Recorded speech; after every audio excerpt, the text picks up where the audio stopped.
Buenas tardes, bienvenidos a la 23ª jornada de actualización bibliotecaria organizada por los CIES de la región número 6. En esta oportunidad vamos a estar celebrando el segundo encuentro, esta edición virtual que estamos llevando adelante de acuerdo al contexto de ASCO al que estamos sometidos.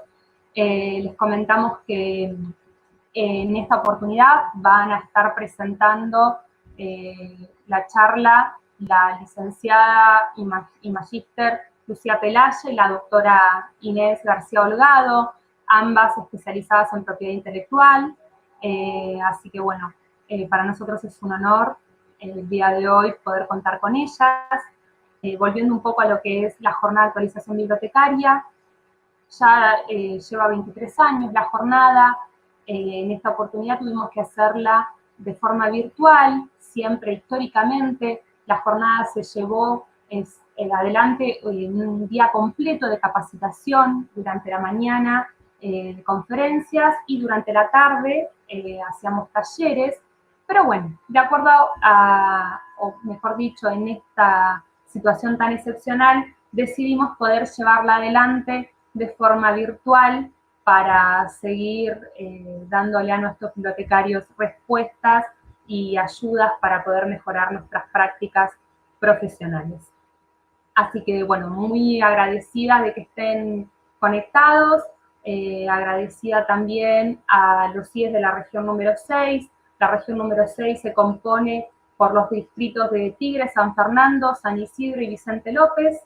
Y bueno, históricamente organizamos esta jornada para poder dar respuestas a las necesidades de nuestros bibliotecarios y para mejorar nuestras prácticas. Bueno, ahora sí, vamos a presentar a nuestras invitadas especiales del día. Vamos, les voy presentando. Bueno, por un lado tenemos a la doctora Inés García Holgado. Ella es abogada de la Universidad de Buenos Aires, especializada en propiedad intelectual por la UBA y asesora legal en la Dirección Nacional del Derecho de Autor. Y por otro lado tenemos a la magíster Lucía Pelaya. Ella es licenciada en Bibliotecología y Documentación, magíster en Propiedad Intelectual por Flaxo y miembro de GBAIPI, Grupo Bibliotecario sobre Acceso a la Información y Propiedad Intelectual. Bueno, ellos nos van a hablar sobre la tensión permanente que hay entre el trabajo de los bibliotecarios y el derecho de autor. ¿Cuáles son las posibilidades que tenemos en esta situación tan excepcional de pandemia para poder garantizar la continuidad pedagógica y obviamente actuar sin infringir las normas que nos están rigiendo, ¿no? Que nos rigen? Ahora sí, Inés, Lucía, les agradecemos muchísimo su participación en la jornada y ahora sí, la pantalla es toda. Bueno, comienzo yo. Muchísimas gracias por invitarme, querida Bárbara Romanelli, bibliotecóloga, bueno, que está en el CIES, que es el Centro de Capacitación, Información e Investigación Educativa, región número 6. Es largo, por eso supongo que le dirán CIES. En la jornada que se llama Las bibliotecas frente a la encrucijada del derecho de autor. Yo voy a pasar un PowerPoint ahora en este momento. Un segundito que lo voy a compartir.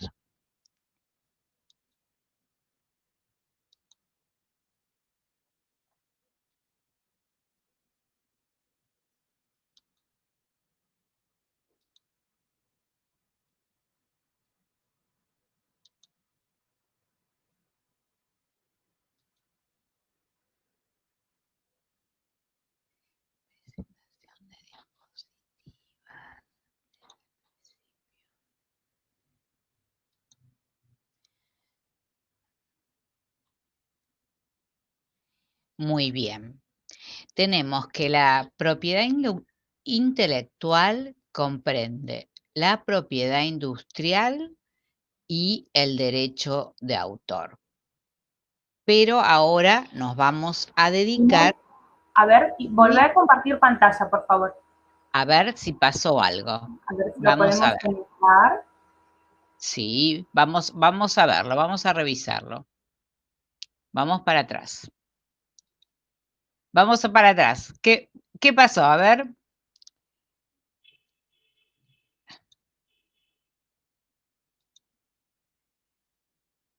A ver acá. Ahí.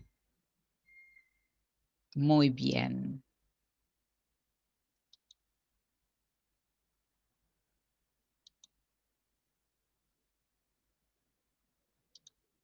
¿Apareció ahí?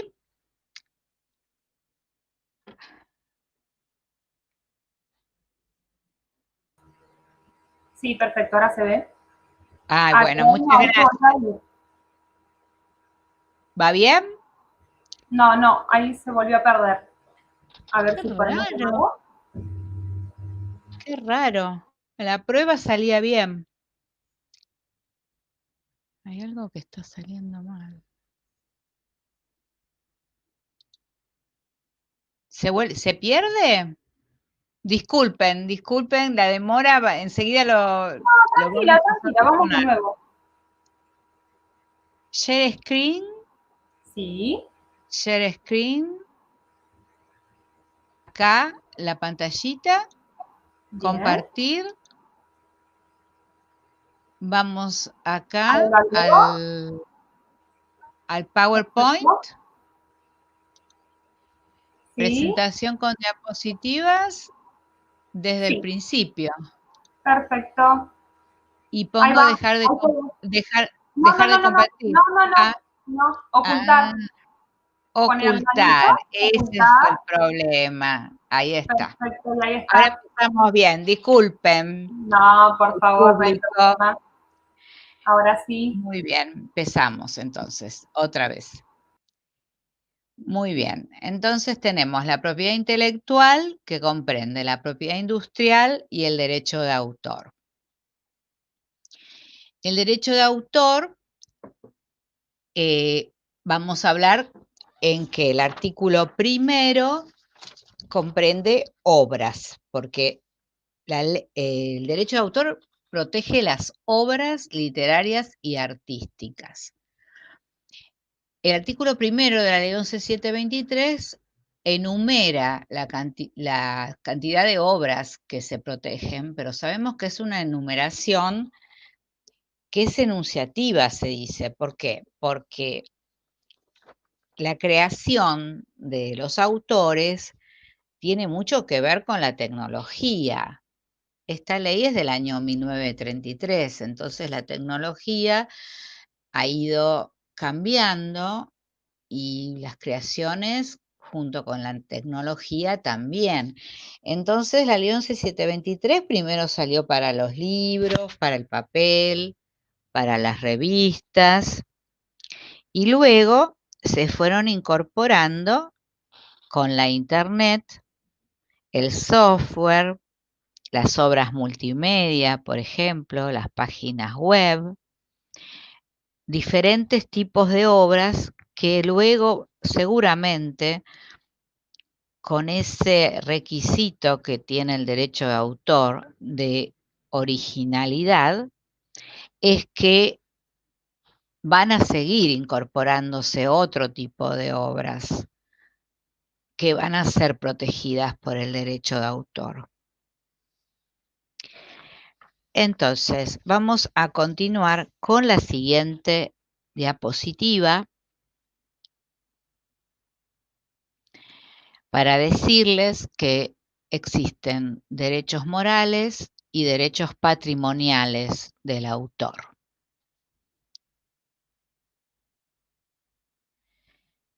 Los derechos morales son derecho a la paternidad de la obra, a la integridad, a la divulgación de la obra, a la modificación de la obra y a la retirada de la obra.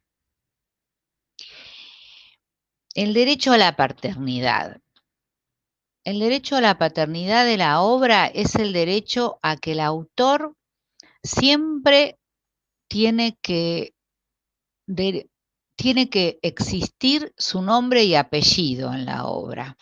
Pase el tiempo que pase, pasen cientos de años, por ejemplo, en una pintura, en un cuadro, siempre un cuadro de Da Vinci tiene que decir que es de Da Vinci. Su paternidad siempre tiene que ser respetada, ya sea que sea con un seudónimo, por ejemplo, se va a respetar. Es su reconocimiento a su condición de autor. El derecho a la integridad de la obra es un derecho a que la obra sea respetada en un todo y que sea a través del tiempo también, que no sea, salvo que sea con autorización del autor, que no sea disgregada, que no sea partida, que no sea atacada, por ejemplo, en su, que sea respetada.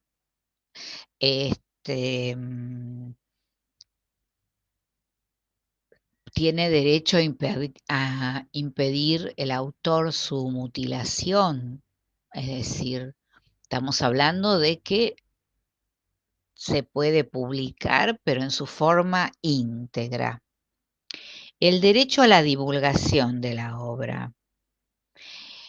El autor es el que tiene el derecho de decidir si quiere que el público conozca o no su obra. También en qué forma y si ha de hacerse con su nombre o bajo seudónimo o anónimamente.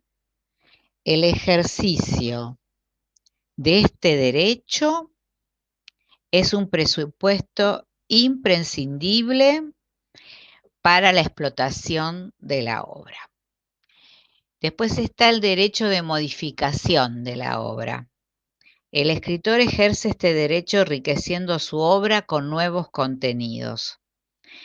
Esta facultad de índole moral se traduce en la facultad del autor de realizar cambios, introducir arreglos y mejorar su obra. Pero es un derecho solo del autor, el de modificarlo. Es decir, puede autorizar a un tercero, pero es solo del autor. Y el derecho de retirada es más bien el derecho de retracto o arrepentimiento. Es decir, puede sacarla de circulación el autor. Por ejemplo, estamos en el caso que un autor cambia de ideología. En ese caso puede retirar su obra del comercio. Por supuesto también, si el editor ha invertido dinero y el autor ha cambiado de ideología y bueno, ha tenido que, quiere sacarla del comercio, tendrá que indemnizar al editor también, por supuesto. Ese es un ejemplo de vida, digamos, que puede suceder. Bueno, las características de los derechos morales, que son irrenunciables, imprescriptibles, intransferibles, inembargables. Irrenunciables, el autor nunca puede renunciar a su autoría. Imprescriptibles no prescriben, es decir, nadie puede decir. El derecho patrimonial sabemos que es protegible dentro de los 70 años después de la muerte del autor. Eso lo vamos a ver cuando veamos dominio público. Pero el moral siempre existe, va a existir por siempre. No se venden, no se ceden los derechos morales. Inembargables porque ninguna empresa ni ninguna institución puede embargarlo. los derechos patrimoniales del autor, de reproducción, de distribución, de comunicación pública, de transformación. Los derechos patrimoniales pueden ser cedidos por el autor a través de un contrato. Por ejemplo, siempre para obtener un rendimiento económico, por ejemplo, para editar un libro. Se hace a través de un contrato y esos contratos se pueden registrar en la Dirección de Derecho de Autor, donde yo trabajo. Es importante su registro porque da fecha cierta. Fecha cierta es algo que es importante en un juicio para cuando son presentados en juicio, para luego, porque luego tienen valor probatorio. Eso también se puede ampliar más adelante. El derecho de comunicación pública, por ejemplo, se habla mucho de comunicación pública cuando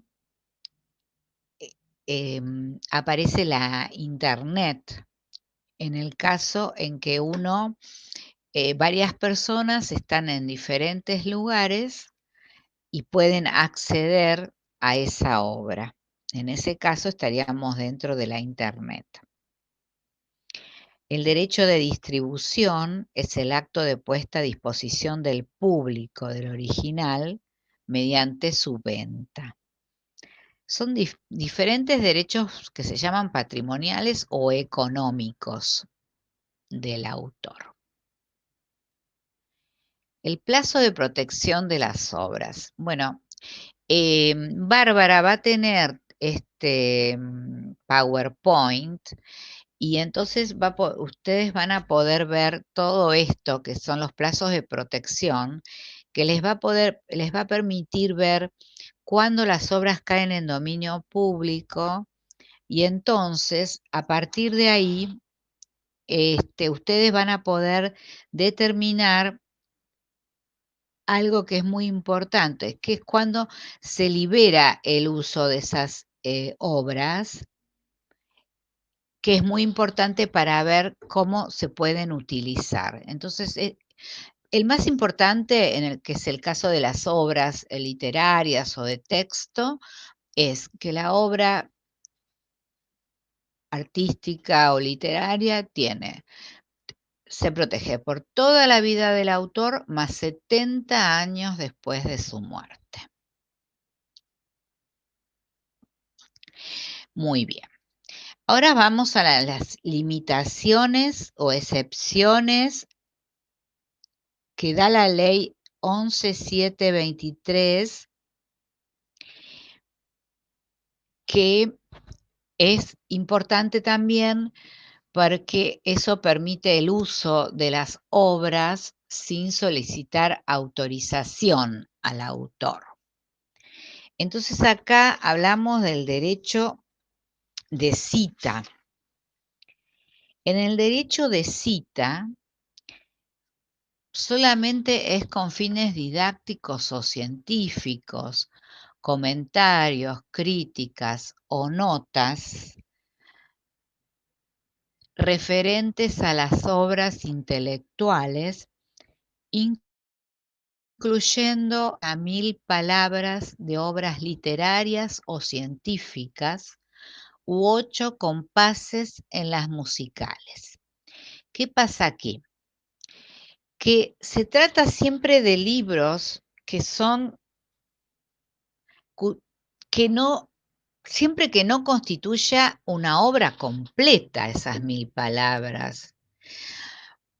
Porque si se trata de una poesía, no podemos usarla como cita. Un derecho de cita en una poesía no puede ser, porque va a ser muchas veces menos de 1000 palabras. y tampoco está habilitado el derecho de cita en una obra de arte ni en una imagen. Por eso se utiliza generalmente el derecho de cita, muchas veces en las antologías, con comentarios, críticas o notas. Eso es lo que es más utilizado y menos, digamos, peligroso o que tenga problemas de derecho de autor. Desde ya no se puede utilizar cuando el derecho de cita en una poesía, ni en un cuadro, ni en un libro que tenga 1000 palabras. Y lo mismo pasa en una música. Posteriormente, podemos hablar de la publicación de obras para personas con discapacidades visuales, entre las limitaciones y excepciones. Eso lo han conseguido las bibliotecas para ciegos, ¿no es cierto? Que ya están utilizando esta excepción. Y están las normas oficiales, las leyes, decretos, resoluciones. Bueno, entonces, lo que se llamaría uso para información, es decir, estas normas oficiales, leyes, decretos y resoluciones, los discursos políticos, parlamentarios, literarios, las conferencias, con fines periodísticos siempre, las noticias, con fines periodísticos, citando la agencia, y los hechos del día sin citar la fuente, no es necesario si es un hecho del día. En el caso de las noticias que tengan agencia, sí, hay que citarla. En el uso, después estamos hablando del retrato. Fíjense que da libertad, dice, es libre la publicación del retrato cuando se relaciona con fines científicos, didácticos y en general culturales, o con hechos o acontecimientos de interés público o que se hubieran desarrollado en público. Así que, bueno, en ese sentido estamos, está muy amplio la licencia en cuanto al retrato. Estamos hablando ya de políticos o de, bueno, personas conocidas generalmente. Más limitaciones y excepciones. En este caso vamos a hablar de el segundo párrafo, la ejecución pública de obras musicales. Ejecución o interpretación de piezas musicales en los conciertos, actuaciones públicas a cargo de orquestas, fanfarrias, coros pertenecientes a instituciones del Estado Nacional, de las provincias o municipalidades, siempre que la concurrencia del público sea gratuita. Bueno, en ese caso no se deberá abonar, no se abona derecho de autor. Siempre que sea gratuita. Eso es lo importante, que no se cobre entrada. Luego tenemos la copia de salvaguarda en los programas de computación, que sería una reproducción autorizada, porque toda copia de programa de computación se considera una reproducción y sabemos que el derecho de reproducción es un derecho patrimonial que lo tiene el autor. Y otro punto de otra limitación y excepción de la ley 11.723 es la representación, ejecución y recitación de obras literarias o artísticas en actos organizados por establecimientos de enseñanza en cumplimiento con fines educativos, siempre que el espectáculo sea con concurrencia y actuación de los intérpretes en forma gratuita. Bueno, ahora vamos a hablar un poquito de la Dirección Nacional del Derecho de Autor. La ley 11.723 está reglamentada por el decreto 41.233 del 34. Depende del Ministerio de Justicia y Derechos Humanos y la Dirección Nacional de Derecho de Autor fue creada por este decreto reglamentario. Y, antes estaba, bueno, en la Biblioteca Nacional, funcionaba el registro de derecho de autor. Y bueno, tenemos acá en esta pantalla el artículo 17 de la Constitución Nacional, que dice que todo autor o inventor es propietario exclusivo de su obra, invento, descubrimiento, por el término que le acuerde la ley. No viene mal recordar la Constitución de vez en cuando. En cuanto a la función de la dirección, es importante esto. Es una función que me parece importante para que escuchen, bueno, los maestros y los bibliotecarios, que los editores de obras publicadas registran en la dirección 4 ejemplares, siempre que su tirada fuera de más de 100 ejemplares. Bien, entonces la dirección manda un ejemplar a la Biblioteca del Congreso, otro a la Biblioteca Nacional y otro al Archivo General de la Nación. El cuarto ejemplar tiene valor probatorio en la justicia y se lo guarda en los archivos de la Dirección de Derecho de Autor. Por supuesto, la función de la dirección es ese ejemplar de guarda, ya que sirve de elemento de comparación en casos de plagio. Pero una función importante también es nutrir a las bibliotecas con ejemplares. Por eso se da uno a la Biblioteca del Congreso, otro a la Biblioteca Nacional y otro al Archivo General de la Nación. Si bien algunos me dirán, bueno, no es una solución esto para las carencias que tienen las bibliotecas en el país, pensemos que este es un esfuerzo que se realiza desde la dirección y también desde los editores para que vayan algunos ejemplares, todos los ejemplares por lo menos que las editoriales editan en la capital federal, que son, bueno, la ciudad de Buenos Aires, y también no solo la ciudad de Buenos Aires, porque las editoriales del país también tienen que registrar. Ahora están registrando menos, pero bueno, tienen que mandar 4 ejemplares también.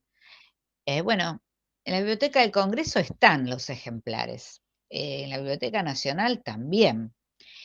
Y es una forma de saber, bueno, que están ahí, quizás las pueden pedir prestados a los ejemplares. Yo sé, reconozco que el país es muy grande, que quizás tendría que haber más más libros para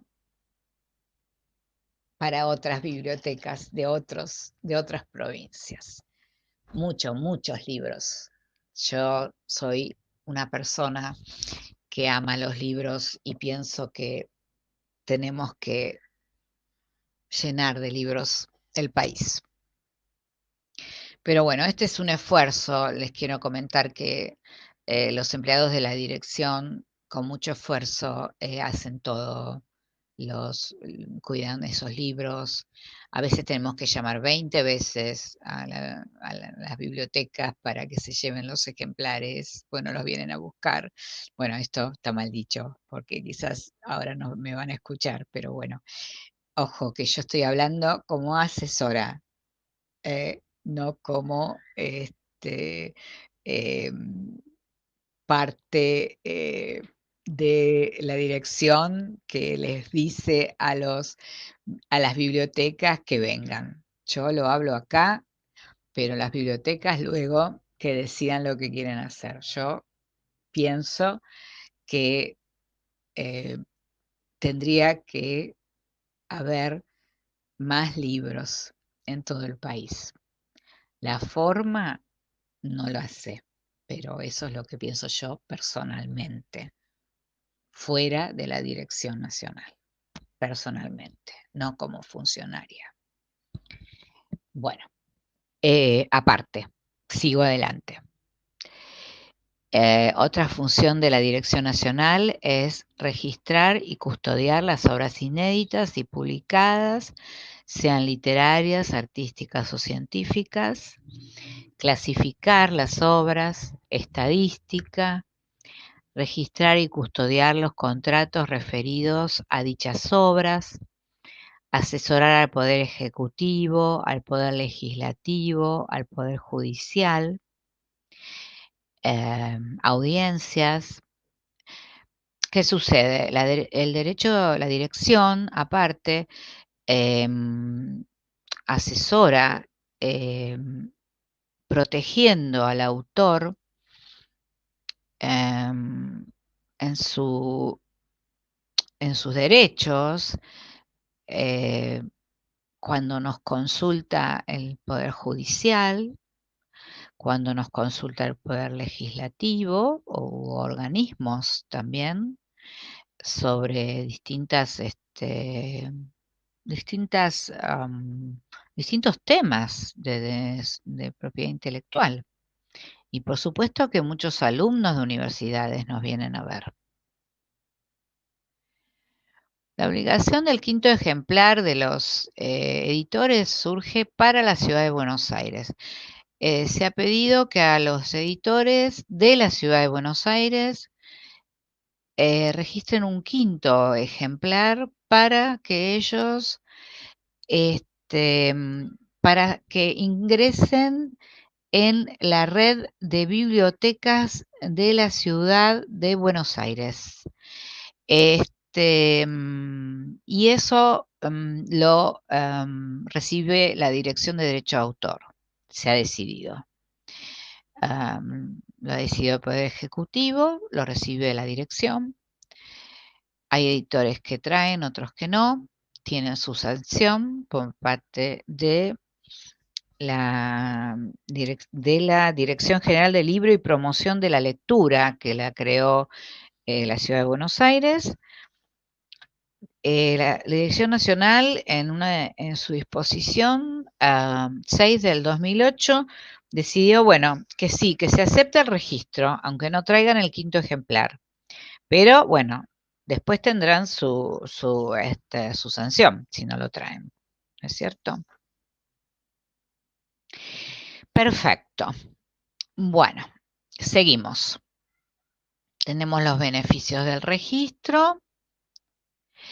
Y voy a apurarme un poquito porque quiero hablar de la pandemia, y derecho de autor, y después de dominio público más.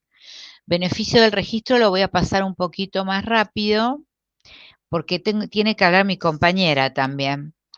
Beneficio del registro da seguridad, prueba de autoría elemento de comparación. Bueno, en síntesis, recomiendo registrar sus obras. Yo personalmente registraría mis obras. La obra publicada es obligatoria de ser registrada, también porque nutrimos a las bibliotecas y aparte porque es una prueba de autoría importantísima en tribunales en casos de plagio. Este PowerPoint va a quedar en poder a disposición de ustedes. Bien. En pandemia y derecho de autor es muy importante hablarlo porque las respuestas han sido excepcionales y diversas. ¿Qué ha pasado? Hay muchos autores que no les ha gustado, o sea, que no están de acuerdo con con licenciar sus derechos de autor. Otros que sí, que han licenciado sus obras. Y entonces, eso es muy bueno. Por ejemplo, es muy, muy bueno lo que ha hecho el Ministerio de Educación con las bibliotecas que han hecho, ¿no? Una es Seguimos Leyendo, en la que tiene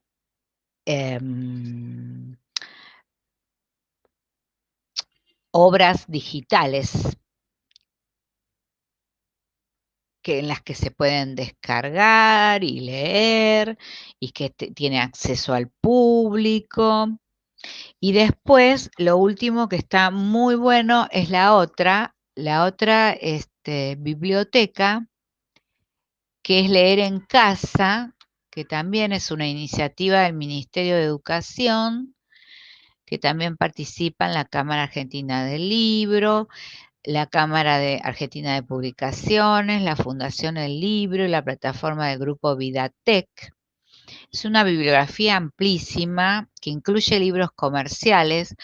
Es por eso más de 750 autores.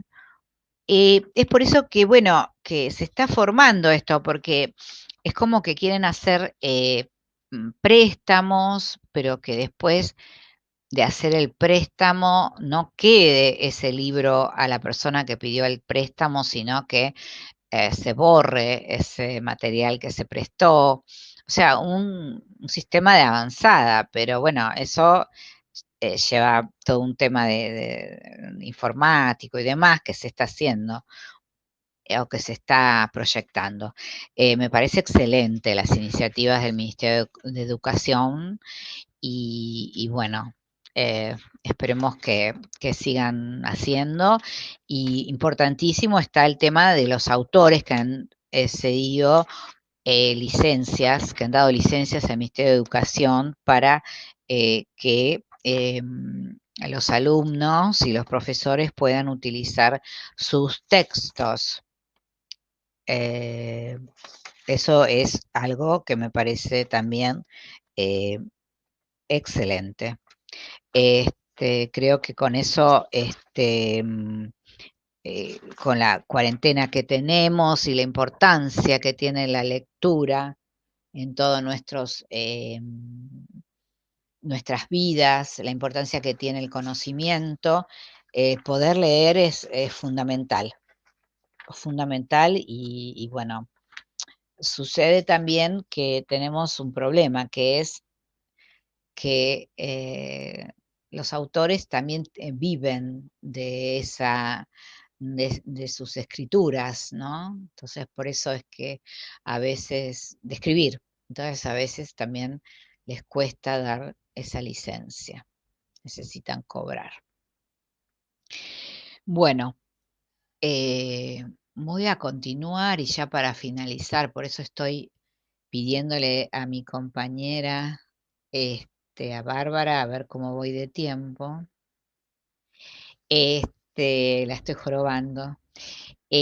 Bueno, el tema del dominio público, porque eso nos puede ayudar, aunque tengamos dominio público pagante en la Argentina, que lo cobra el Fondo Nacional de las Artes a los editores.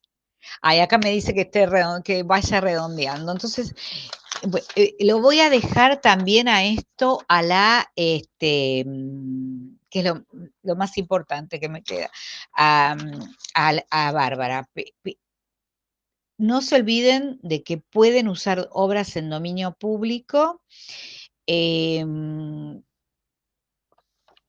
Les voy a dar el tip.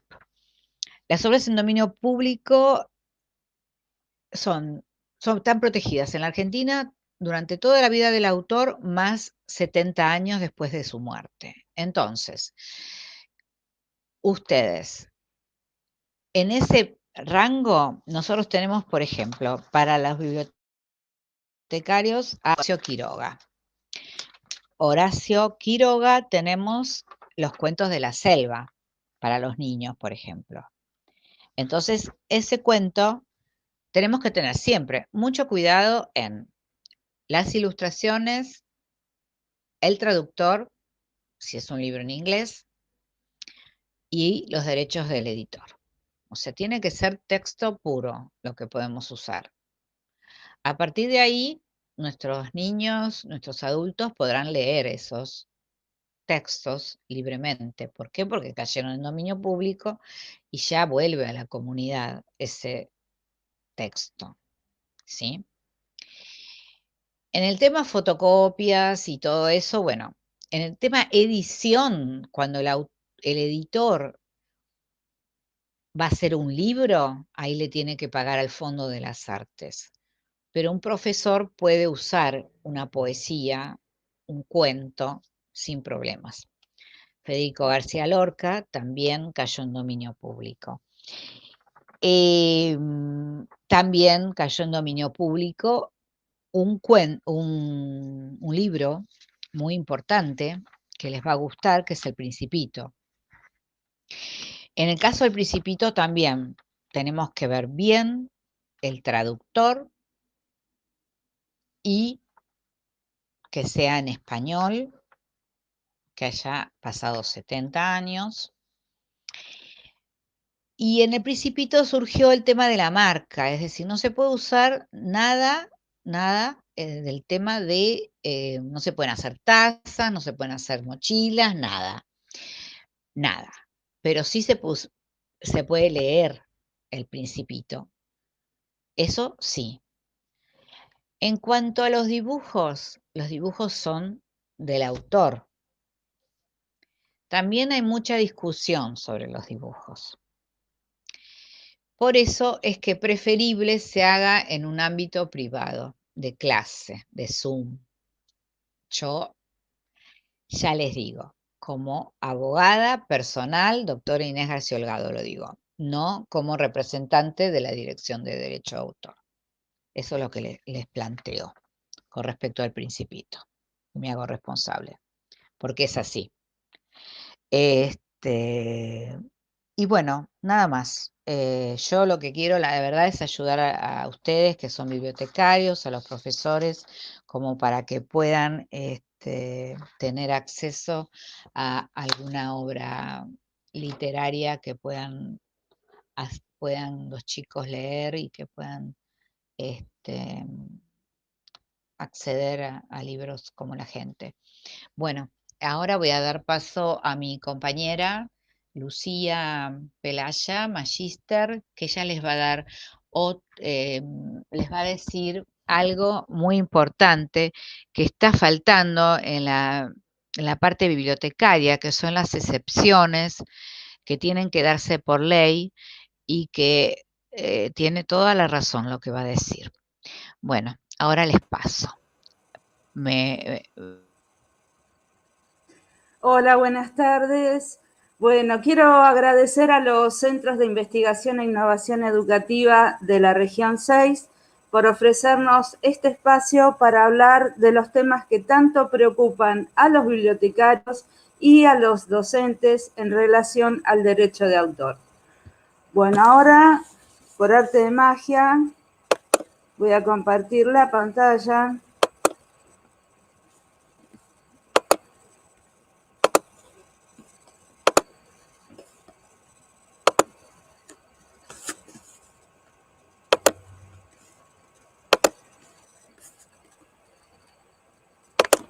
Perfecto.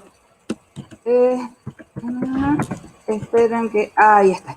Bueno, esta es la placa de presentación. Ustedes tienen ahí mis datos, mi correo electrónico y la cuenta de Twitter y del grupo GBIPI, que es Grupo Bibliotecarios sobre el Acceso a la Información y Propiedad Intelectual, donde yo formo parte junto con otros colegas que estamos muy interesados por la falta de excepciones a las bibliotecas en la 11723.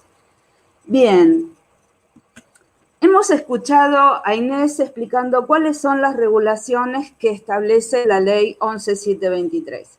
Yo les propongo analizar cómo afecta a las bibliotecas, porque en ellas se hace presente la tensión entre dos derechos, el derecho de acceso a la información y el derecho de autor.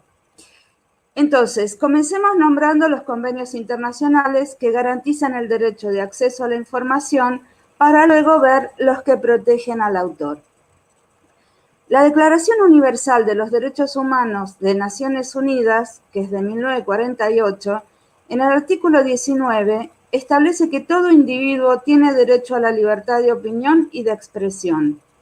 Este derecho incluye el de no ser molestado a causa de sus opiniones, el de investigar y recibir informaciones y opiniones, y el de difundirlas, sin limitación de fronteras, por cualquier medio de expresión. El otro es la Convención Americana sobre Derechos Humanos, que es de 1978, y que en realidad es más conocida como Pacto de San José de Costa Rica, que reitera estos conceptos en forma casi literal en el artículo 13. Y el Pacto Internacional de Derechos Económicos, Sociales y Culturales, el PIDEX, que es de 1976, que en el artículo 15 reconoce los siguientes derechos. Inciso A, participar en la vida cultural. El B, gozar de los beneficios del progreso científico y de sus aplicaciones. Pero también presenta un inciso C, que otorga el derecho a beneficiarse de la protección de los intereses morales y materiales que le correspondan por razón de las producciones científicas, literarias o artísticas de que sea autora. Es interesante destacar que considerar al derecho de autor como un derecho humano agudiza la problemática a la hora de definir sus limitaciones. En noviembre de 2001, el comité del PIDEX, reunido en Ginebra, elaboró un documento denominado Cuestiones sustantivas que se plantean en la aplicación del PIDEX, donde aborda las medidas a adoptar en relación al apartado C. Y dice: en contraste con los derechos humanos, los derechos de propiedad intelectual son generalmente de índole temporal y es posible revocarlos, autorizar su ejercicio o cederlos a terceros. Mientras que en la mayoría de los sistemas de propiedad intelectual, los derechos de propiedad intelectual, a menudo, con excepción de los derechos morales, pueden ser transmitidos y son de alcance y duración limitados y susceptibles de transacción, enmienda e incluso renuncia. Los derechos humanos son la expresión imperecedera de un título fundamental de la persona humana. Es importante, pues, no equiparar los derechos de propiedad intelectual con el derecho humano reconocido en el apartado C del artículo 15. Ahora veamos cómo se refleja el derecho de acceso a la información en nuestra legislación. La Constitución Nacional lo reconoce mediante la inclusión en el artículo 75, inciso 22, de los pactos y convenciones internacionales de derechos humanos, lo cual les otorga jerarquía constitucional. Y la Ley 27.275, promulgada en 2016, reconoce el derecho del ciudadano al acceso a la información pública. Pero, ojo, no se confundan. Con información pública se refiere a los actos de gobierno. Es cuando nosotros, invocando esta ley, le preguntamos, por ejemplo, al Ejecutivo cuántos funcionarios viajaron en determinada misión, en qué hotel se hospedaron, cuánto se gastó. Ese es el tipo de información pública que esta ley permite que el ciudadano tenga acceso. Finalmente, la ley 26.032 sobre el servicio de Internet, que en su único artículo establece que la búsqueda, recepción y difusión de información e ideas de toda índole a través del servicio de Internet se considera comprendido dentro de la garantía constitucional que ampara la libertad de expresión. En este punto les quiero contar algo curioso. El Código Civil, o sea, el viejo Código Civil de 1871, establecía en el artículo 2518 que la propiedad del suelo se entiende a toda su profundidad y el espacio aéreo sobre el suelo en líneas verticales. O sea, que el propietario era dueño del espacio aéreo sobre su terreno con la facultad de excluir a terceros de su uso o goce. Los años pasaron y la tecnología, las ondas electromagnéticas y la aviación se desarrollaron sin que el dueño del terreno, de aquí en más, pueda impedir o cobrar por el uso de ese espacio aéreo. El doctor Julio Raffo, en su libro Derecho Autoral hacia un nuevo paradigma, editado en 2011, menciona que el desarrollo comunicacional en Internet es tan importante como lo fue el desarrollo de la aviación o de la comunicación radial. Por esta razón, debemos aceptar que el desarrollo y el uso del ciberespacio ha generado una nueva situación social y comunicacional, que también implica una nueva restricción al alcance del derecho de propiedad, en este caso intelectual, vigente antes de su irrupción. Y se los comento porque el doctor Raffo ingresó un proyecto de ley al Congreso en el año 2012.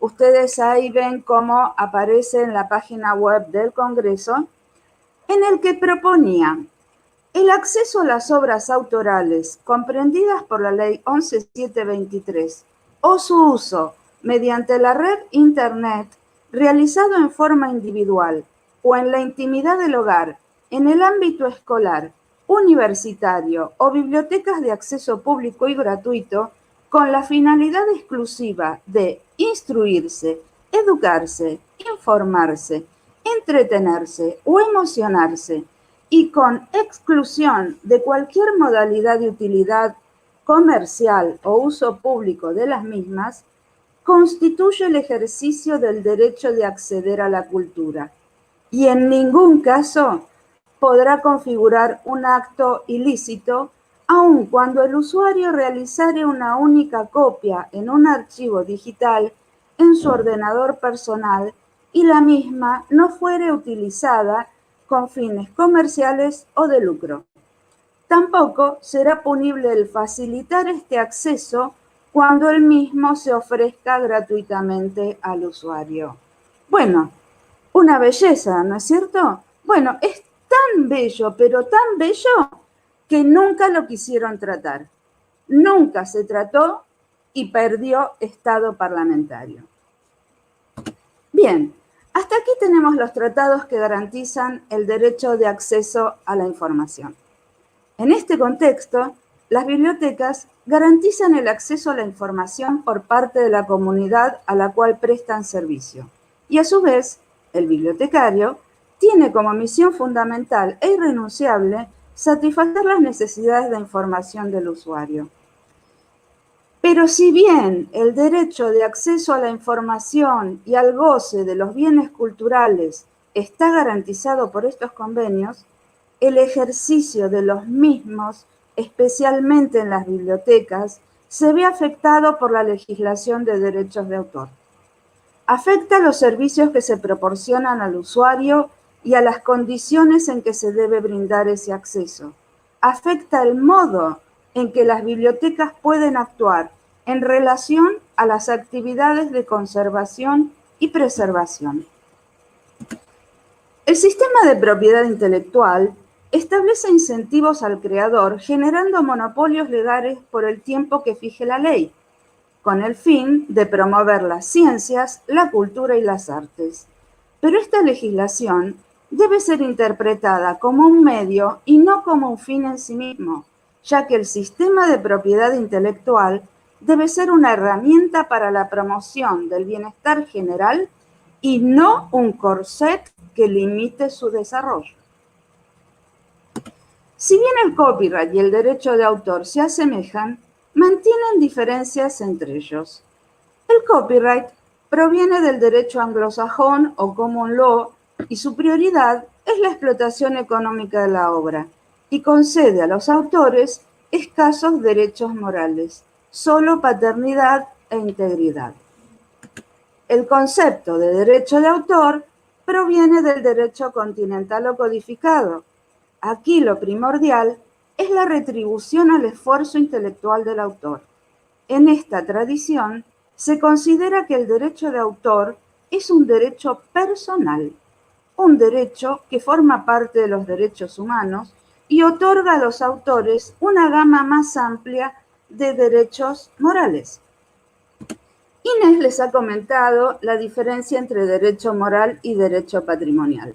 Es importante saberlo porque las excepciones solo aplican sobre los derechos patrimoniales, o sea, los que protegen los intereses económicos del autor respecto a la explotación de su obra, y son transmisibles y su duración es limitada.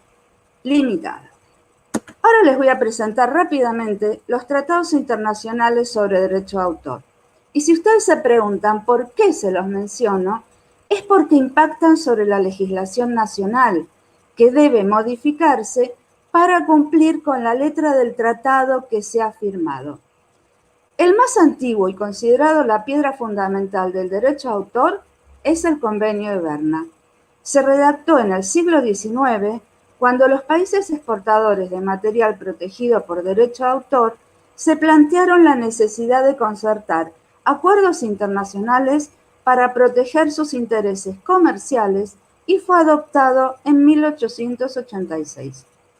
La finalidad del convenio es armonizar las legislaciones de derecho de autor de las partes contratantes. Cuando hablamos de tratados internacionales, partes contratantes son los países que firman el tratado. Bien, esas partes contratantes quedan obligadas a incorporar en su legislación nacional un nivel mínimo de protección, pero tienen la facultad de ofrecer una protección más amplia si así lo deciden.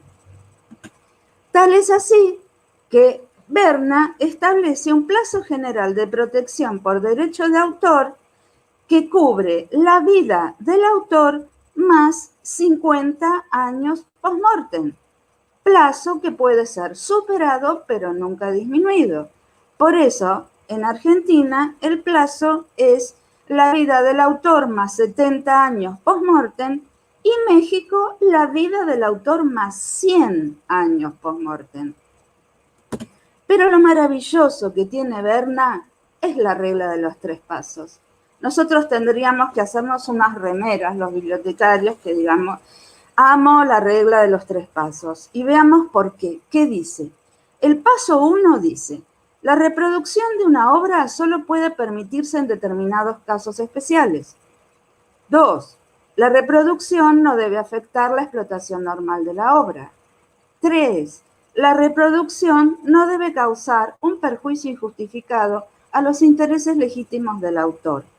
Estos 3 pasos deben cumplirse en su totalidad, no 1 o 2, los 3. Pero lamentablemente, esta regla no fue incorporada en la 11723 y es una pena porque nos permitiría establecer excepciones a favor de las bibliotecas. Bueno, ahora les voy a presentar rápidamente cuáles son los tratados modernos que protegen al autor. El primero tiene un título muy largo, Acuerdo sobre los aspectos de los derechos de propiedad intelectual relacionados con el comercio. Su sigla ADPIC en castellano, TRIPS en inglés. Se firmó en 1994 y es administrado por la Organización Mundial del Comercio, la OMC. tiene una sección referida al derecho de autor y derechos conexos, donde recoge la regla de los 3 pasos. Lo impresionante de este acuerdo es que es la primera vez que aparece el tema propiedad intelectual como un tema vinculado al comercio. Y eso hizo que nada fuera igual a partir de ese tratado. Después tenemos los 2 tratados OMPI de Internet.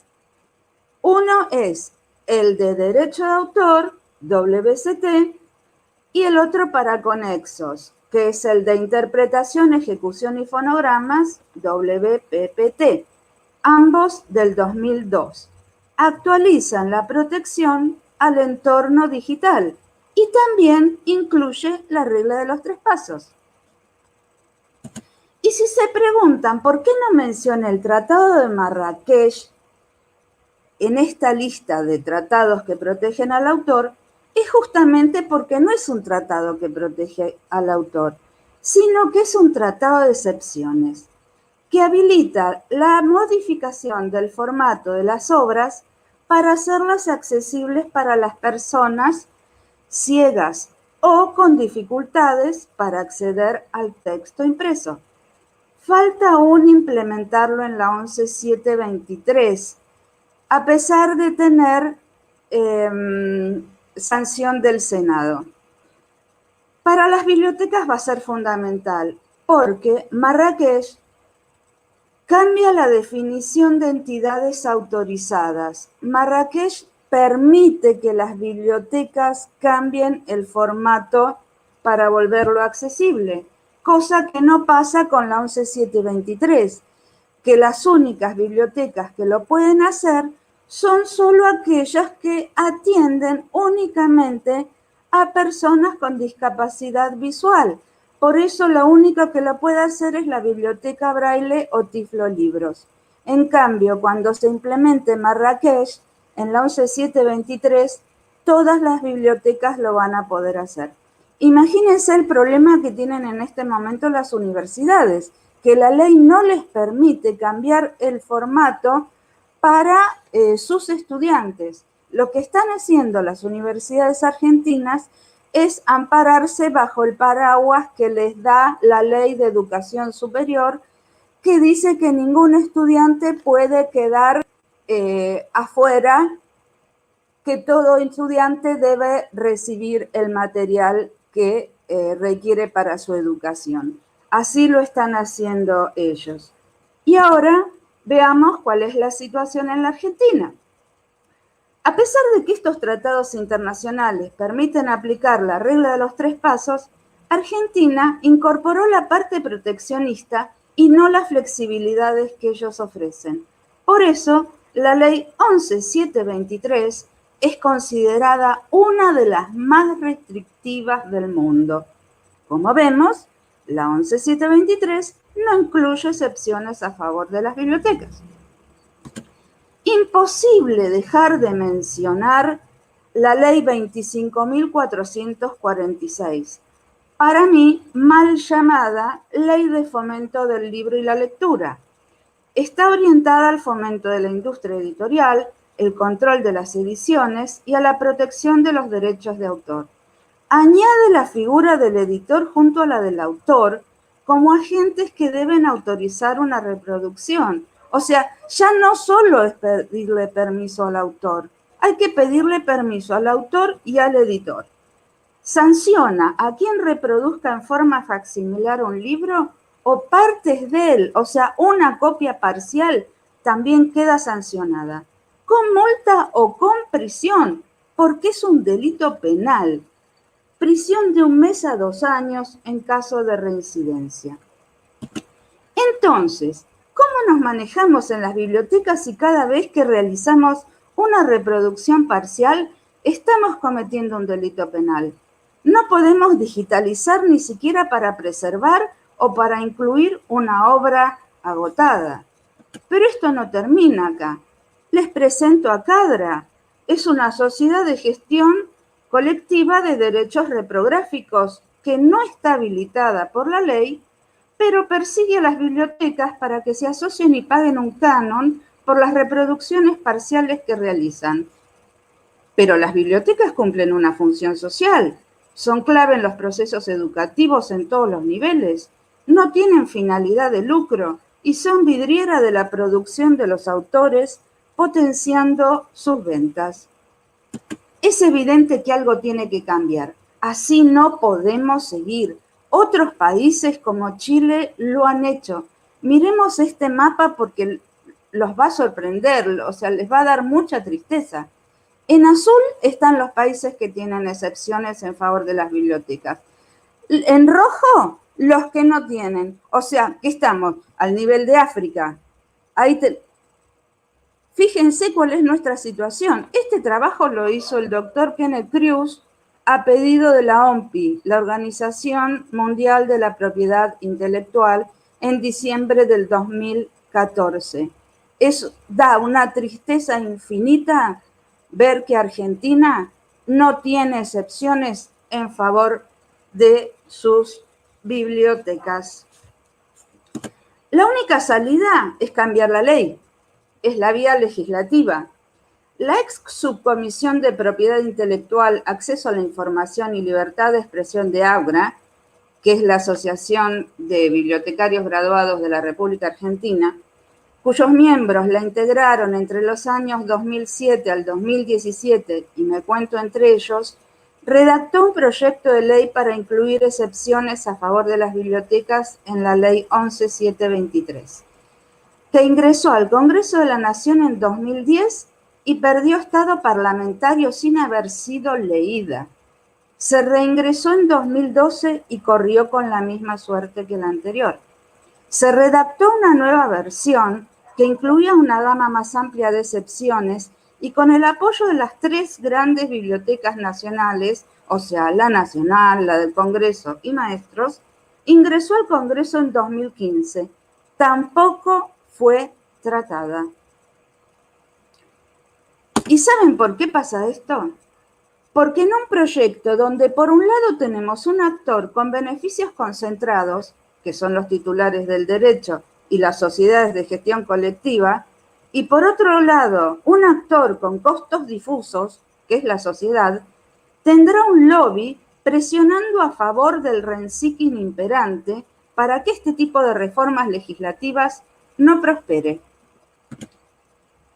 Estamos en cuarentena, pero la necesidad de acceder a la información en tiempo y forma es perentoria. El acceso abierto a la información es imprescindible para la educación, las investigaciones de nuestros científicos, la cultura y el esparcimiento de la sociedad. Las bibliotecas están cerradas o mantienen una guardia in situ o a distancia para responder a las consultas remotas de los usuarios. Cada vez que una biblioteca hace una reproducción parcial a pedido de un usuario u otra biblioteca, incurre en un delito penal, porque la Ley 11.723 no establece excepciones a favor que les permitan cumplir con su misión. Todo sería más sencillo si las bibliotecas tuvieran excepciones a su favor. Por eso, numerosas personas, ONGs y asociaciones se han pronunciado en este tiempo en las redes sociales sobre la necesidad de liberar los contenidos protegidos por derecho de autor por el tiempo que dure la pandemia. Quiero que piensen esto. El ADPIC, uno de los tratados que les comenté, permite que los países miembros de la Organización Mundial del Comercio adopten medidas para proteger la salud pública. Reafirma el derecho de los países miembros de utilizar al máximo las disposiciones del acuerdo que prevén flexibilidad a este efecto. Entonces, si ante el riesgo de una epidemia, un Estado queda autorizado para fabricar medicamentos genéricos quebrando patentes, frente a la pandemia del COVID-19, ¿no sería sensato suspender derechos de autor por un tiempo limitado para poner en acceso libre y gratuito los contenidos para brindar educación a distancia, papers que requieren nuestros científicos o los contenidos que ayuden a transitar la cuarentena por parte de la sociedad? Bueno, El 30 de marzo pasado, el doctor Alejandro Butler, que es miembro de GBAIPI, peticionó al presidente de la Nación que implemente un proyecto de su autoría mediante el cual se solicita liberar las obras protegidas por derecho de autor por el tiempo que dure la pandemia para que sean utilizados por bibliotecas, archivos, museos, instituciones, centros y establecimientos científicos, culturales, artísticos y de enseñanza del país. Esta excepción por un tiempo limitado y analizado desde la economía nos muestra una situación donde nadie está peor y alguien está mejor. El proyecto se acompañó con las firmas que se reunieron en las redes sociales. Hasta el momento no fue escuchado. También es importante resaltar la importancia de asesorar a nuestros usuarios, docentes, investigadores, para que publiquen sus obras con licencias Creative Commons para que queden en acceso abierto. Creative Commons es una organización no gubernamental sin fines de lucro que busca establecer un equilibrio entre los derechos de los autores, las industrias culturales y el acceso del público a las obras intelectuales, la cultura y el conocimiento. Se aplican al mundo de la edición y son adaptables a las necesidades del autor y a las libertades de uso que éste quiere dar a su obra. En esta placa ustedes pueden ver el menú de posibilidades que ofrecen esta licencia. La primera da solo reconocimiento, o sea, reconoce su autor. By.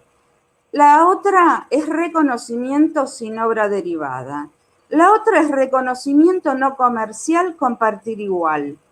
La otra reconocimiento compartir igual. La otra reconocimiento no comercial.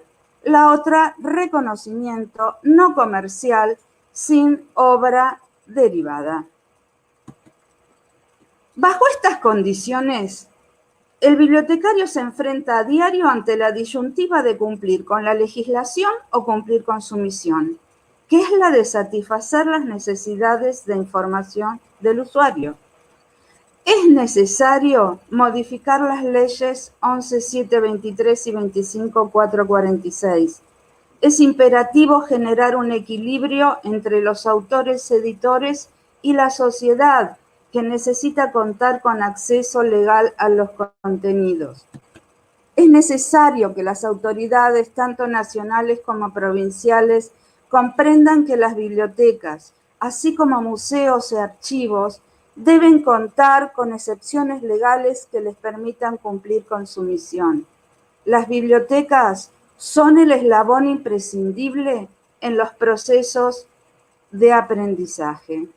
Y me despido con esta última placa y los invito a difundir el mensaje, establecer alianzas y continuar diseñando estrategias que nos permitan alcanzar el objetivo de incluir excepciones a favor de bibliotecas, archivos y museos en nuestra legislación nacional.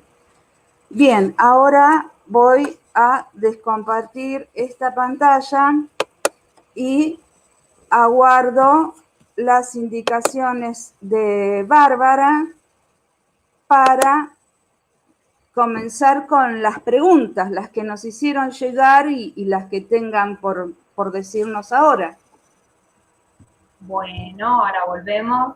Yo estoy de a poquito manejando la plataforma. En realidad, si bien no hay muchas preguntas ahora en la caja de comentarios, sí teníamos algunas, no sé si Lucía, vos tenés alguna ahí que te haya pasado previamente, porque ahora no han puesto demasiadas preguntas. Pero bueno, yo voy a... ¿sí? Arranco con las preguntas que nos hicieron hacer algunas personas cuando se registraron. Exactamente, se ve que en el vivo hay vergüenza. Dice, libros descargados en PDF para uso exclusivo de enseñanza. ¿Qué sanciones tiene la ley de derecho de autor en el acceso a documentos digitales? Bueno, por empezar, decir que la ley protege la obra, no importa si está en papel o es digital. Así que los libros descargados en PDF esperemos que sean de una descarga legal, porque si no, no los pueden compartir, se están arriesgando. Después hay otro que dice, recursos para la gestión de la biblioteca escolar en contexto de ASPO, sin transgredir el derecho de autor. ¿Cómo nos amparamos ante dicha situación? Y el único amparo es lo que dice la ley. La ley dice cuáles son las condiciones, excepciones las bibliotecas no tienen, así que el tema sería, ¿se puede usar lo que el Ministerio de Educación les haya suministrado? ¿Pueden usar lo que esté en dominio público? Recuerden que es pagante y que si van a digitalizar una obra que está en dominio público, o sea que ya pasó los 70 años post-mortem, pero el tema es que tienen que ver, hay un traductor, tiene los derechos vigentes, hay un ilustrador, tiene los derechos vigentes, y el tema entonces pasa por escanear esa obra, pero con salida a texto puro, porque también está protegido el formato de edición del editor. Esa es la única manera de que una biblioteca pueda usar eso, porque, ojo, el particular es dominio pagante y tiene que pagar por su uso. Igual no hay nada escrito que diga que las bibliotecas lo pueden hacer. Bien, la otra posibilidad de utilizar una obra sería con el permiso del autor más el editor. La otra es, hay autores que han liberado sus obras en sus propias páginas de internet, como por ejemplo el doctor Gordillo, que escribe sobre derecho administrativo. La otra es una obra que tenga una licencia Creative Commons, o sea, ese es el ABC de qué es lo que una biblioteca puede utilizar. Después dice, ¿cómo saber si el autor ha cedido derechos sobre sus obras? Y bueno, si es una obra publicada por un editor, cedió sus derechos, los cedió al editor. Y al que hay que pedirle permiso es al autor más el editor. ¿Qué materiales podemos compartir y cómo debemos hacerlo? Y bueno, los que nombré recién. No se puede correr el riesgo de compartir una obra que esté en sus derechos vigentes. Dice, ¿cómo influyen las dificultades de acceso a la diversidad de contenidos en los manuales escolares respecto de los niveles de rendimiento y respuesta por parte de los alumnos a las actividades escolares en el actual contexto? Bueno, creo que eso lo puede responder un docente, que ve cómo los chicos están siendo afectados por la educación vía Zoom. Si tengo que contestar por mí, tengo que decir que seguramente en forma negativa. Después dice, bueno, ¿qué porcentaje de las obras se puede citar? Eso ya lo aclaró Inés, son 1000 palabras u 8 compases. Dice, ¿puedo subir un documento a mi biblioteca escolar compartido por otra biblioteca que ya pagó por ese material? ¿Cómo? ¿Cito algo en particular para ampararme en la ley? Bueno, si hay una biblioteca que está pagando por una licencia, la que pagó por la licencia es esa biblioteca. Hay que leer el contrato de licencia para ver qué le permite hacer, pero ojo, que lo haya pagado uno no significa que esté liberado para el resto. Dice, ahora que están circulando tantos PDFs de cuentos, ¿cómo saber cuál está autorizado por el autor? Y, primero, ¿quién es el que lo está difundiendo? ¿Es una página legítima, legal, que nos dé confianza de que el autor le cedió los derechos para esa página? Pero bueno, pero por ahí solo para esa página. A lo mejor es solo para leer y no se puede bajar. Hay muchas posibilidades. El tema de los contratos de licencia hay que verlos. Mira, acá tenemos una pregunta que podrías ir para Inés, precisamente, mira, Inés, ¿cómo Sí, sabemos que es una obra con dominio público? ¿En alguna sí, parte lo dice? sí. Bueno, el tema del dominio público a veces varía en cada país. Por eso en la Argentina son 70 toda la vida del autor más 70 años después de su muerte.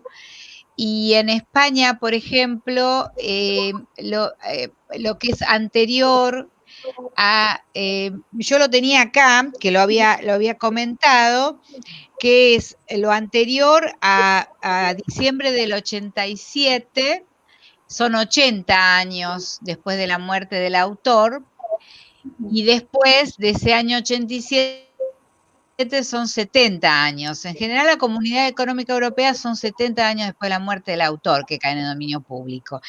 La Biblioteca Nacional de España todos los años publica qué autores caen en dominio público. Bueno, yo había hecho un texto para hablar un poquito más, que se lo voy a dar a Bárbara para que ella lo tenga en su página, que no sé, en algo que tiene Perfecto, para así lo publicamos. publicar, como para que sea una ayuda, porque todos los años los editores están tratando de ver los autores que caen en dominio público para ¿Es que un se aumente el listado? catálogo. ¿Cómo? ¿Es un listado de los autores que cayeron en dominio público?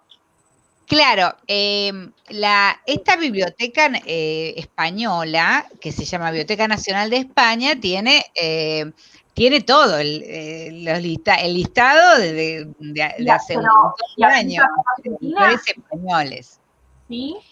Y bueno, Estados Unidos todos los años va alargando lo que él, por su plazo de protección, van cayendo en dominio público. Lo mismo México, lo mismo todos los países.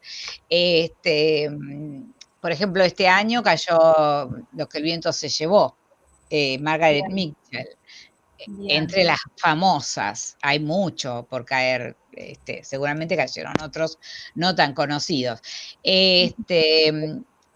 Pero eso es cuestión de buscar, y está el Fondo Nacional de las Artes que paga, que es pagante nuestro dominio público, que es el que cobra cuando el editor hace el libro. Pero Bien. las últimas noticias que yo tuve es que no hace una base de datos de autores en dominio público, que es lo que Ah, tendría que hacer. claro, lo que Pero nos bueno, estaría faltando. sí. Entiendo. Bien. Entonces hay que buscar por internet cuáles han caído, pero es interesante para saber Lucía, y para poder manejarse. ¿alguna pregunta más que quieran responder, que tengan? No tengo Ya, otra esas eran pregunta. sí, nosotros hicimos para la inscripción, solicitábamos que nos hicieran consultas precisamente para de antemano ya poder saber por dónde iban a venir las dudas, ¿no? Bueno, como para ir finalizando el encuentro, en un principio tuvimos algunos problemas técnicos, así que desde el CIE pedimos disculpas. El encuentro queda grabado, van a poder acceder a él a través de YouTube del CIE de Tigre y seguramente lo repliquen los otros CIEs desde el canal de ellos.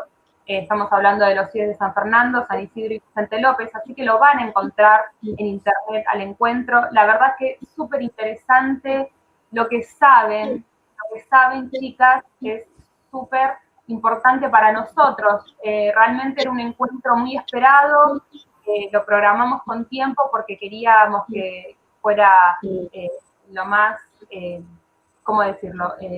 Que respondiera realmente a estas necesidades, porque la realidad es que los bibliotecarios acá en Argentina, como lo decía Lucía en su Power, estamos muy limitados por la ley de derecho de autor. Es muy ortodoxa, por decirlo de alguna forma, no tenemos cintura para hacer nada por fuera de la ley y nos limita muchísimo en nuestras prácticas, en nuestro ejercicio cotidiano. Y convengamos que el contexto de aislamiento social preventivo y obligatorio nos complicó mucho más porque si hacemos una fotocopia, tal vez nadie se entera que la hicimos. pero esto de las bibliotecas virtuales, que de repente empezamos a hacer todos los bibliotecarios en la desesperación de continuar con nuestras prácticas y darle continuidad a las trayectorias, la verdad que empezamos a hacer drive y armar bibliotecas que, chicos, eso está fuera de la ley y es un problema para nosotros. Y ahora que profundizamos más en el tema, vemos que tampoco tenemos demasiadas herramientas, más que estas colecciones que van liberando desde el ministerio, desde las plataformas educativas, bueno, la cuestión de dominio público, tenemos el Creative Commons, algunas cosas de cadra, tenemos algunas herramientas, pero seguimos estando bastante limitados y por eso nos parecía desde el CIBE hacer sí o sí este encuentro, profundizarlo, y bueno, y que es un honor, fue un honor en realidad para nosotros poder contactarlas a ellas y que estén en este encuentro para nosotros y para, bueno, toda la... Esto del stream lo que permite es masividad, ¿no? Así que calculamos que de toda la provincia se conectaron y agradecemos muchísimo la presencia de las dos. No va a faltar oportunidad para organizar un encuentro con ustedes, porque realmente fue súper especial tenerlas y súper importante. Es un tema que nos interpela a los bibliotecarios completamente. Y bueno, a organizarnos. Me parece que la propuesta viene por ahí, ¿no? A organizarnos, a ver qué podemos cambiar. Necesitamos realmente una ley que nos ayude a trabajar, que nos habilite a poder garantizar el acceso a la información, que realmente es nuestro trabajo y además lo que hace un mundo mejor, ¿no? Me parece que esa es el mensaje más importante que nos llevamos del encuentro hoy. No sé si quieren hacer algún comentario, chicas, algo. Yo siempre agradezco cuando se habilitan estos espacios para hablar de este tema, porque el bibliotecario está absolutamente desprotegido y por nuestra experiencia en las 3 veces que ingresamos proyectos al Congreso, la fuerza del lobby de los editores es tan fuerte que ni siquiera se consigue que lean el proyecto. Entonces, nosotros vamos a insistir, vamos a volver a ingresar en el Congreso cuando podamos armar una estrategia más sólida. Y aparte hay un tema, que la sociedad no se suma. ¿Por qué? Porque el bibliotecario igual entrega esa copia parcial. Claro. Entonces, la sociedad muchas veces no es consciente de la realidad y de lo que se está exponiendo ese bibliotecario cuando le entrega la copia de un paper, por ejemplo. Totalmente. Nada más. Sí, yo creo que, bueno... Quiero decir que no somos todos iguales los que nos dedicamos al derecho de autor, que sabemos el esfuerzo que hacen todos los bibliotecarios todos los días, que sabemos el esfuerzo que hacen los maestros, los profesores, para enseñar, para dar todos los días clase, y que no somos todos iguales, que sabemos escuchar y que queremos que se solucione todo, no. No, totalmente. Sabemos que hay problemas, que yo la escucho a Lucía, la escucho y sé que va a lograr lo que ella... Bueno, vos nos vas a ayudar entonces, Cine, desde adentro de derecho, vos vas a decir, tenemos que ser un poco más progres, hay que ayudar un poco más a los libros, seamos un poco más light. Yo creo que esa va a ser tu función a partir de ahora, es empezar a aflojar, y nosotros hacemos el trabajo de hormiga de atrás. Claro que sí, por supuesto que sí. Fue un encuentro hermoso, chicas, les agradezco muchísimo, les agradecemos de los CIES este encuentro tan importante. Y bueno, quiero dejar en claro esto, ¿no? Me parece que el mensaje es considerar nuestra situación, comprometernos con nuestro trabajo, que es súper importante, y tratar de, bueno, de organizarnos, de plantear estos cambios y de proponer, obviamente, una democratización de la información y luchar para ello, porque me parece que realmente estamos bastante expuestos para seguir nosotros llevando adelante nuestras tareas y que ahora desde la virtualidad se exponen mucho más. Así que creo que para cerrar el encuentro, el llamado es ese, organizarnos entre nosotros, proponer cosas nuevas y luchar para que tengamos mayores beneficios, los bibliotecarios, no sé si son en realidad beneficios, pero sí por lo menos tener mayores herramientas para poder seguir con nuestro ejercicio profesional. La verdad que, bueno, me quedo contentísima, hago unos anuncios parroquiales, porque la jornada de bibliotecarios sigue, así que el jueves que viene vamos a estar con un encuentro con Gastón Bellafanti Zaguet, que muchos se deben conocer, es maestro bibliotecario de San Fernando y hasta hace muy poquito fue nuestro referente regional de bibliotecas. Bueno, él va a estar también dando una charla sobre el nuevo rol del bibliotecario ante este contexto pandémico, un poco ligado a esto, ¿no? Esta conversión de acciones que tuvimos que hacer de forma imperiosa y rápida para darle respuesta a la continuidad de nuestro ejercicio. Así que, bueno, los esperamos el jueves que viene a las 18 horas por el mismo canal. Calculo que ya vamos a tener aceitadas algunas cositas técnicas que hoy las tuvimos que hacer un poco tracción a sangre, pero que por suerte salió. Les agradecemos muchísimo la presencia de toda la gente que se conectó. Y, bueno, nos estamos viendo próximamente, que tengan un hermoso fin de semana y un muy feliz día a aquellos que son profesores. ¡Eso! A los profesores, muy feliz día a todos y bueno, nos estamos viendo próximamente en nuevas actividades. Muchas gracias. Gracias, a vos, a vos. Chao.